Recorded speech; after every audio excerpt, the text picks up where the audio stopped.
ইন্নামা ইয়ানজুরু ইলা কুলুবিকুম ওয়া আমালিকুম। আবু হুরায়রা বর্ণিত, তিনি বলেন রাসূলুল্লাহ সাল্লাল্লাহু আলাইহি ওয়াসাল্লাম বলেছেন, নিশ্চয়ই আল্লাহ তাআলা তোমাদের চেহারা বা তোমাদের সম্পদের দিকে লক্ষ্য করবেন না, বরং তিনি তোমাদের অন্তর এবং তোমাদের আমলের দিকে লক্ষ্য করবেন। যার নিয়তে গলদ থাকবে, যার নিয়তে সমস্যা থাকবে, গলদ থাকবে, হাসরের ময়দানে আল্লাহ তাআলা সেটা প্রকাশ করে দিবেন।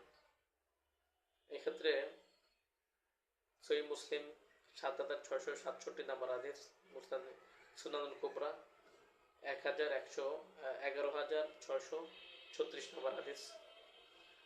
আন ইবনে আব্বাস قال قال رسول الله صلى الله عليه وسلم من سمع سمع الله به ومن راى راى الله به।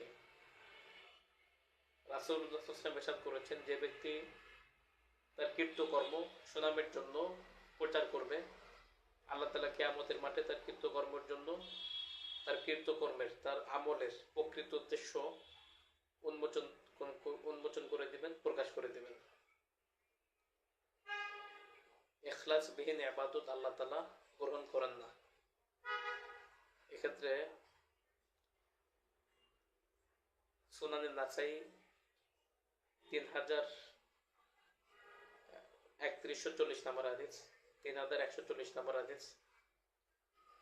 عن أبي أمامة الباهلي قال جاء رجل إلى النبي صلى الله عليه وسلم فقال أرأيت رجلا غزا يلتمس الأجر والذكر ما له؟ فقال رسول الله صلى الله عليه وسلم لا شيء له، فأعادها 3 مرات يقول له رسول الله صلى الله عليه وسلم لا شيء له، ثم قال إن الله لا يقبل من العمل إلا ما كان له خالصا وابتغي به وجهه।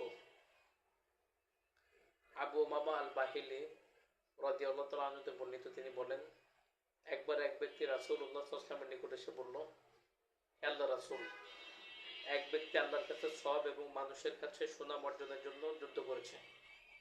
এক ব্যক্তি আল্লাহর কাছে সওয়াব এবং মানুষের কাছে সুনাম অর্জনের জন্য যুদ্ধ করেছে, তার প্রতিদান কি, তার প্রাপ্য কি?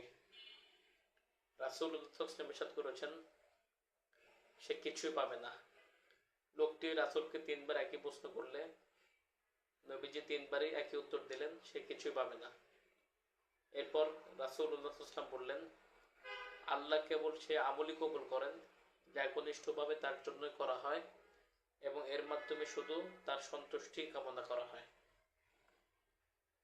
এবং আরেকটি লম্বা হাদিস আছে, হাদিসের অর্থটা হলো, সুলাইমান ইবনে ইয়াসার হতে বর্ণিত, তিনি বলেন, একবার